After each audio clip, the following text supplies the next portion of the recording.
उत्तराखंड क्रांति दल ने प्रदेश में जमीनों की लूट खसोट को रोकने के लिए सशक्त भू कानून बनाने को लेकर तल्ली ताल ढांट में धरना प्रदर्शन करते हुए सरकार के खिलाफ जमकर नारेबाजी की। उत्तराखंड क्रांति दल के पूर्व विधायक नारायण सिंह जंतवाल ने प्रदेश सरकार पर निशाना साधते हुए कहा कि गरीब काश्तकारों की जमीन की खुली लूट को रोकने के लिए उत्तराखंड में हिमाचल की तर्ज पर सशक्त भू कानून अविलंब बनना चाहिए, ताकि उत्तराखंड की जमीनों में भूमाफियाओं के शिकंजे से उसे बचाया जा सके। इसके साथ ही उन्होंने कहा कि उत्तराखंड क्रांति दल किसी भी कीमत में कौड़ियों के दाम में प्रदेश की जमीनों को बिकने नहीं देगा। आपको बता दें कि कुछ समय से लगातार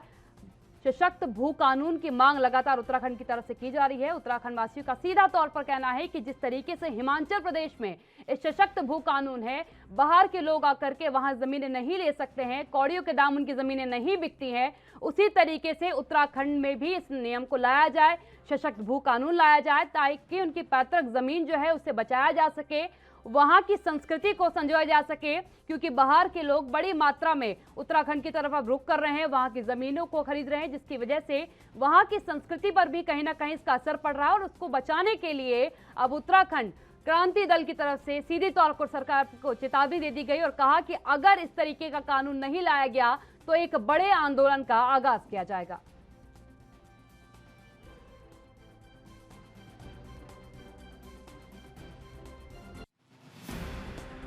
कानून को लेकर के युवा भी अब कहीं ना कहीं उत्तराखंड के सामने आते नजर आ रहे हैं। अगर आप सोशल मीडिया पर देखें तो सोशल मीडिया पे बड़ी मात्रा में एथनिक वेयर जो उत्तराखंड का है, जो वहां का परिधान है, वेशभूषा है, उसे पहनकर वहां की बोली में लोगों से मांग की जा रही है। जो उत्तराखंड के निवासी हैं, उत्तराखंड वासी हैं, उनसे कहा जा रहा है कि आप अपील करिए, सरकार को मजबूर करिए कि वो भू कानून लेकर के आए, ताकि उत्तराखंड के अस्तित्व को, उसकी संस्कृति को, परंपराओं को संजोया जा सके। वहां के जो गरीब काश्तकार हैं, जो किसान हैं वहां के, उनसे कौड़ियों के दामों पर जमीनें खरीदी जा रही हैं, जिसको लेकर के काफी ज्यादा नाराजगी। और इसी को लेकर के कहीं ना कहीं क्रांति दल ने भी अपनी नाराजगी व्यक्त करी और कहा कि कौड़ियों के दामों पर हम अपनी जमीनें नहीं बिकने देंगे।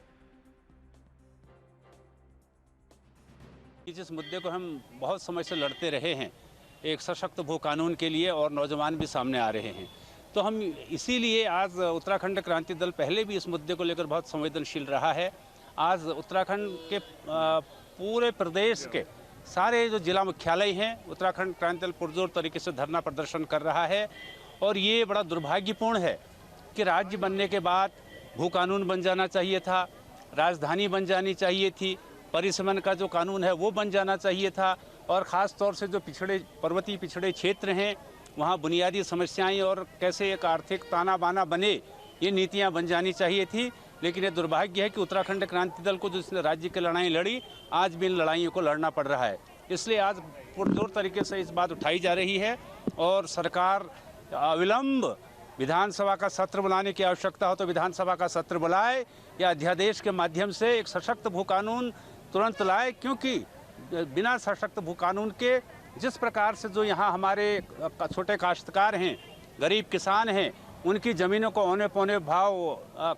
बड़े बड़े माफियाओं ने खरीद लिया है, सरकारी ज़मीन पे कब्जा कर लिया है। अब मैं कहने में कोई दो राय नहीं, जो हमारा राजनीतिक वर्ग है, पॉलिटिकल क्लास है इस प्रदेश